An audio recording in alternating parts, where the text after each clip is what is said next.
Travis picking is one of the most common, useful finger picking patterns you'll ever come across for your guitar playing. It can be found in thousands and thousands of finger picking tunes. Now, if you've ever struggled with the Travis picking pattern, and many do, I'm about to show you how you can master it in just a few simple steps. The following is an edit from a live stream I did with guitar playing breakthrough specialist Tom Hess, and in it I cover the Travis picking pattern. I show you how to practice it. We break it down into small steps so you can get it into your playing starting today. Before we get into it, if you would like the video, I'd really appreciate it. It will push it out to more people on YouTube. And if you like the channel and you haven't already, hit the subscribe button. I'd appreciate that too. All right, let's get to it. If we now move to something that is arguably the most common finger picking pattern you're going to find in many, many songs, that's Travis picking.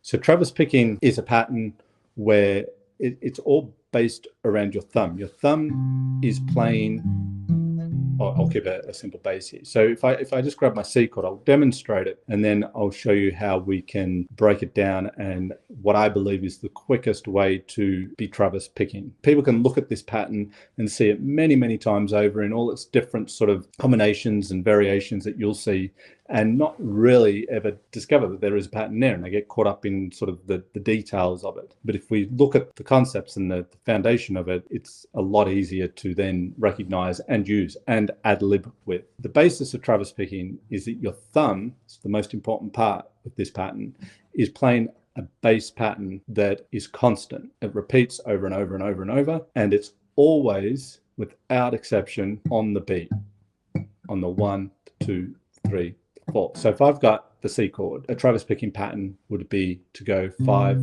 4, 5, 4, 5, 4, which is referencing the strings. 5th string, 4th string, 5th, 4th with the thumb.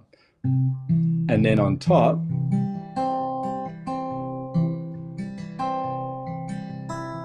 the fingers can do various things in between the bass notes on the off beats with the bass notes on the beat and variations of that. It doesn't matter so much when you just ad-libbing with it. It might be a certain way for a particular song, but the thumb is the constant.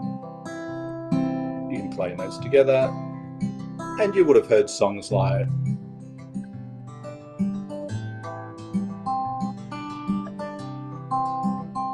Landslide, normally capoed at the 3rd fret, but these sorts of things use Travis picking. It's a very, very common pattern. Now, it can be tricky to get going at first because the whole thing with finger picking is getting this independence between the thumb and the fingers. Thumb's its own thing, it's your bass player here, and it's playing a bass pattern, and then the fingers are doing various patterns on the higher strings. A sort of easier way into this pattern, if we just focus on the C chord. Just grab the C chord here. And you're going to start by using your thumb and your index finger, so P and I, and you're going to pluck together at the same time the 5th and 3rd strings.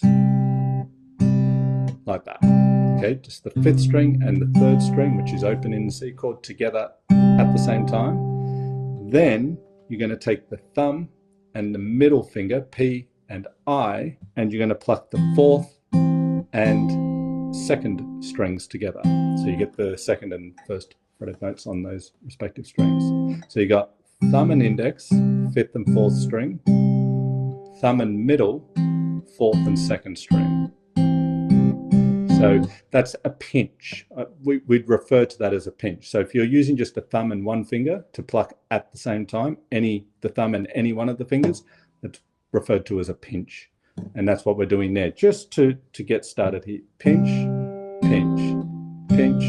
And we're going to alternate between those two. So we're going to have thumb and index, thumb and middle, thumb and index, thumb and middle, thumb, index, thumb and middle, back and forth, alternating. As you do that, I want you to count 1, 2, 3, 4.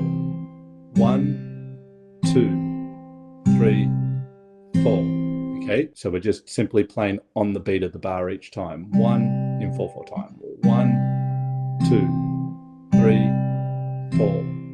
1, 2, 3, 4. You can go slower if you want. 1, 2, that's fine. As long as you're counting, that's really, really important. Count 1, 2, 3, 4. It doesn't even have to be strictly in time to an exact tempo at this point, but still count 1, 2, 3, 4. Okay, and once you've got that, then what I want you to do is separate the notes. So instead of pinching together with thumb and index, you're going to play thumb, then index. And then instead of pinching thumb and middle, you're going to pluck separately thumb, then middle.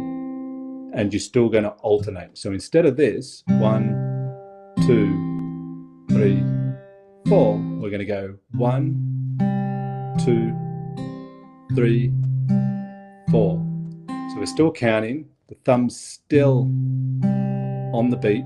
We're counting so we know it's on the beat. 1, 2, 3, 4. However, the plucking of the fingers is in between the beat on the end. You can count 1 and 2 and if you want, but it's enough just to count the beat also, as long as it's on the beat. 1, 2, 3, 4.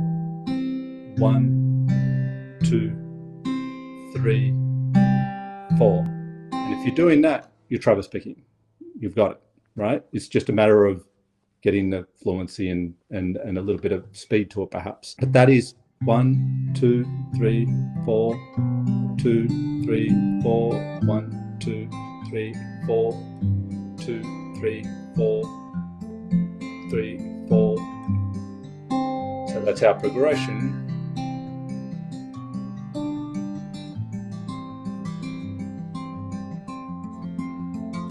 Two, 3, 4. So this is constant. It's always on the beat. And the fingers in between. Now, the thing is, we're not just always playing a straight eighth note pattern. We can do that, but it's often not happening most time when you're Travis picking. But the thumb is, again, just to make the point really clear, the thumb is always happening. Okay, it's always on the beat. It's the constant. That's why it's so important. It's keeping everything together. It's the glue of the pattern, if you like. An additional step here, once you've gone through the process of pinching and counting as you do, and then separating 1, 2, 3, 4, and you might even just 3, 4, just play the thumb on its own, isolate it, just to realize, yeah, that's its own part. And then we've got, okay, because I want you to think of it as two separate parts. If I just do this, you think, oh, there's one part, but we want to see this as two separate entities, if you like. You've got this, 3, 4, 1, 2, and you've got this 1 and 2 and 3 and 4 and 1 and 2 and 3. That's happening. Kind of like left right hand with the pianist. Okay, even though it sort of looks like one part, you might tab it down, it looks like one part. We want to see it as two separate parts and be able to identify the two parts and then hear the sum of the two together. Once you've got that, then it's a matter of just to get some variation to that pattern, and there's lots of variations you can do with the pattern. However, to get started, to get something that sounds maybe a little more like Travis picking without doing straight eighth notes, is to edit out any sort of combination of the index, middle, and ring fingers. And by editing, I just mean take out some of the notes that they're playing. So for example, I could omit plucking the G, the open third string, on the and of 1. So instead of 1 and 2 and, sorry, I didn't do my bass there, 1 and 2 and, instead of that, we go 1, 2 and. So we've taken out that 1, 2 and, but the counting is really, really important. We don't want to go 1 and 2 or 1 and 2. Okay, it's 1, 2 and. So this is now going to be a quarter note. 1, 2 and 1, 2 and then we can continue with all the other plucks. So we've got 1, 2 and 3 and 4 and 1, 2 and 3 and 4 and 1, 2 and 3 and 4 and. So the quarter note on the first beat. So our chord progression, etc. Or you could take out the end of the 4 if you like. 1 and 2, 3 and 4. 1 and 2 and 3 and 4, 1 and 2 and 3 and 4, 1 and 2, or anything there. You could just omit and you could write them out and then just literally take out one of the, don't take out the thumb, that's got to be there all the time on the beat, but any of these and you'll get various patterns. And it can go a little deeper by plucking some notes together when you're playing, and some variation in the bass patterns, not much though. There's not a whole lot of patterns to learn here at all. We could do a whole thing on this, but that would be a way to get started with Travis picking, which for me, and I think a lot of people would agree who fingerpick, is the most common pattern you're going to come across, at least in sort of mainstream sort of fingerpicking music outside of flamenco and classical styles. So just to kind of summarize what you're saying there, instead of, for students who want to learn this, instead of thinking I've got 100 different finger picking patterns that I've got to learn or that exist, it's really what you're describing is one concept, and then simply shifting things around or taking something out, and then you come up with all kinds of variations. So when people learn this on the conceptual level, they're really learning one thing right now that you've talked about, and then just easily making variations by omitting something. And it's not like you've got to learn 100 patterns. You got to learn one idea and then make simple variations from that. I think that's what you've described so far. Is that correct? Exactly.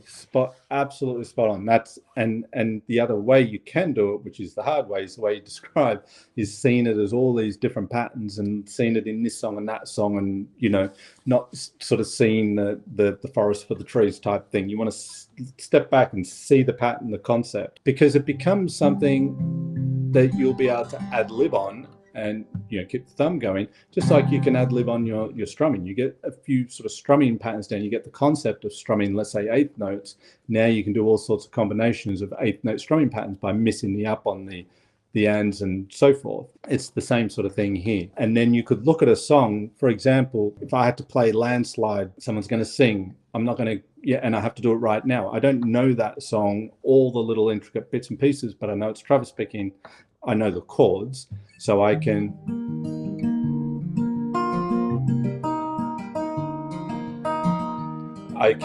ad lib that and play through the song as long as I can hear the song in my head and so forth. I can do that, and there's many other songs like that you can do that with. So yes, it's the concept and all the variations that can come from it.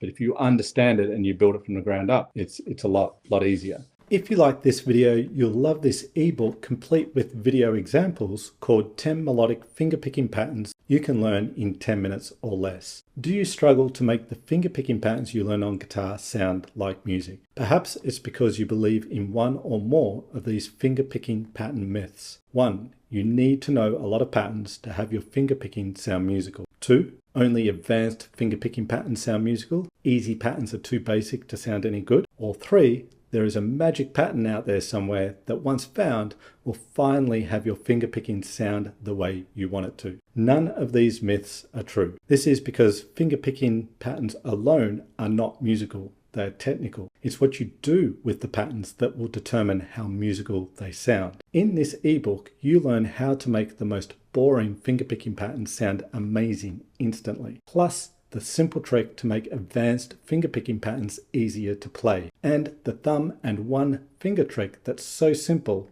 and will have your fingerpicking sounding pro in no time. Click the link in the description below this video and download your free ebook complete with video examples, 10 melodic fingerpicking patterns you can learn in 10 minutes or less. You'll have it in your inbox within minutes. Let me know in the comments what acoustic guitar topics you'd like to see covered in future videos. I love to hear from you. I do my very best to reply to all comments, and I love to hear your suggestions, of which many do and have become videos on this channel. So don't be shy, drop us a line. And if you like this video, then hit the like button. If you haven't subscribed to the channel already, then hit the subscription button and the notification bell button so YouTube can let you know when I've released a new video. As always, I really do appreciate you being here for this video. This is Simon Candy from acousticguitarlessonsonline.net, and I will look forward to seeing you in the next one.